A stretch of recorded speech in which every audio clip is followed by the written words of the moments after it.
There are reasons how it is that something ignites and how it doesn't. If it meets the requirements for combustion, then it ignites and burns. And if it doesn't, it's because it didn't meet those requirements for combustion. And that makes it a physics problem.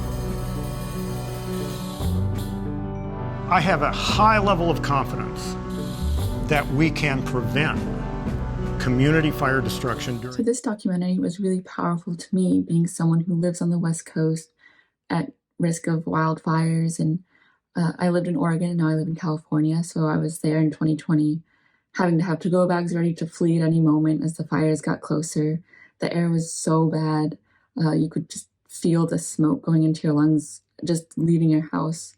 So it was very real to me, and seeing the opening of this in Paradise, California, when these families were fleeing for their lives with walls of fire all around them, just consuming their entire world right in front of them as they're fleeing, it got me choked up, especially hearing the testimonies of the mom and thinking that she's touching her children for the last time, and her husband not knowing if he was going to make it out with them.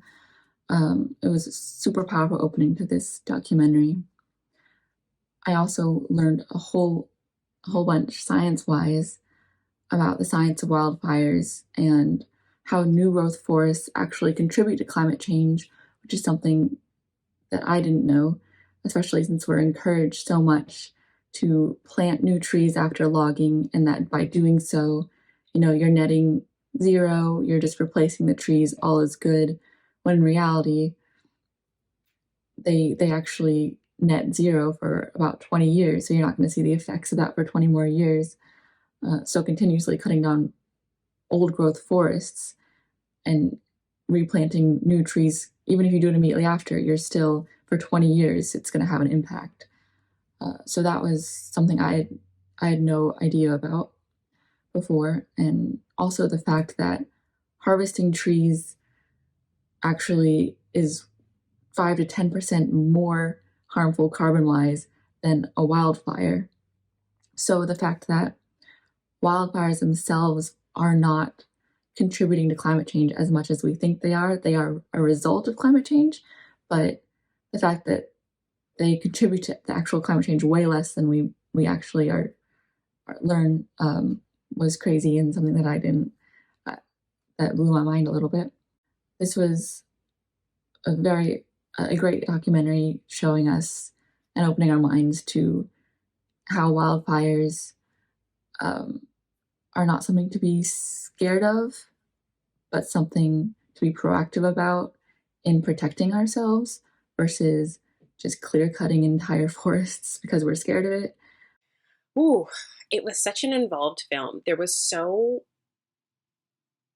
felt like it was multiple documentaries in one, because there was so many different angles and takes, different places that they focused on, different groups that they focused on, but all centered around, these forest fires and how devastating the impacts were. One of the things that really stuck with me was that the frequency of these fires hasn't really changed, but the devastation that they've caused has. And also that the worst fires that have happened have all happened within the last, I think you said 5-10 years, which just, it says a lot on its own.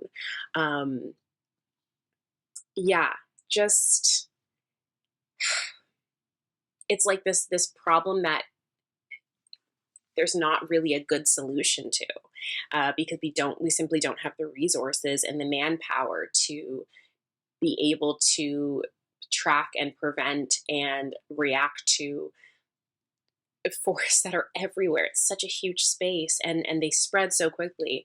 So that was really interesting to learn about. And then also, on the flip side, how much life and vegetation results from these burned forests, and how we look at it and we think, oh, it's dead, it's just barren. But in reality, just the wonder of nature responds and nature reacts, and they have these smoke sniffing beetles, I think they were called, that come into the trees and they lay the eggs, and then the birds come and they eat the larvae, and it's just this, snowball effect where everything is connected and thriving again. And so it was just a beautiful full circle moment of nature. And then you have, again, different groups who need to burn certain parts of the forest because there are plants and trees that are invasive. And so using fire as a means to thrive, and how it can be used as a tool. It's just this double-edged sword, right? It's just so fascinating. And I really appreciated getting to learn about it from so many different people who have different relationships with fire across the board. I thought it did a really good job of not just talking about the effects of these wildfires and expressing the problem that they are and the issues that they're causing within the affected areas, but it goes really in depth on the how and the why, how they happen, what people can do to combat them, and the kind of research that's being done, which is a perspective that I don't see often portrayed or discussed when talking about this issue. And it is an issue that a lot of people are aware of. So it's hard to get a new perspective on it, but I think that this film is doing that and doing it quite well. Additionally, I thought that visually this was really, really impressive. It does a great job of capturing not only just the striking visuals of a fire like this, but also conveying the sense of danger that comes with that. And there's a interesting juxtaposition between kind of the visual beauty of something like this and then knowing how dangerous it is and how horrible the effects of it can be for the people affected. And I think the film captures that very well. So I was impressed with this. I think it did something that's quite difficult to do, and it did it well. This was a very informative and interesting piece. I'm someone that lives in the East Coast, so I'm not in an area in which wildfires are a prevalent thing so far. But I think that this piece really shows the sort of global and far-reaching implications of what wildfires can do to society and what it's already doing right now, and how many people are working to try to figure out a way to mitigate these measures, and how dangerous a lot of this activities are. One of the examples I thought was very interesting was how the man figured out how to mitigate burning down the houses, and how he would break down the vegetation. You don't really think that that would work, and what he has to do is so dangerous.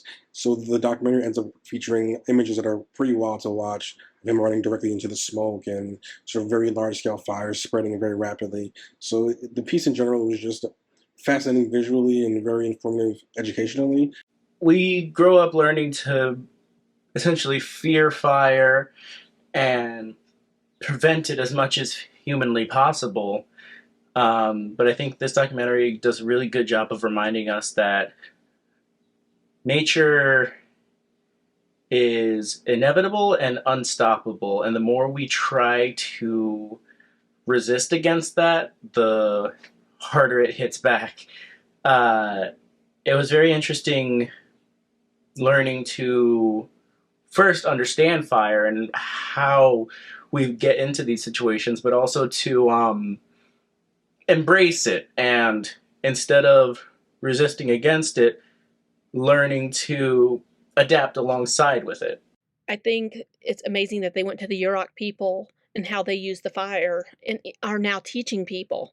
It's something that we should definitely continue to do, and that we never should have stopped doing. The indigenous people are the ones who knew the land far before all of us came here, and they're the ones who know it best and where we should continue to learn from them. I also like the idea that we should build with the forest in mind, building homes that can withstand fire, especially in areas that might be more prone to wildfire. The idea of understanding the science behind fire is something I never thought of before. The science behind trees work as well, and the carbon, understanding everything that it was fascinating to learn. It covered like the wildfires in California and the things that the solutions that people are coming up with to be more cost effective and to find ways to battle forest fires. I was really taken aback by the holistic perspective from firefighters, from everybody involved in fighting that problem. So I was also interested in how they had the animations, the transitions, to give a well-rounded approach and perspective on all the things involved in it. It felt like a documentary short film of the caliber of like Fahrenheit 9/11 or any Michael Moore documentary.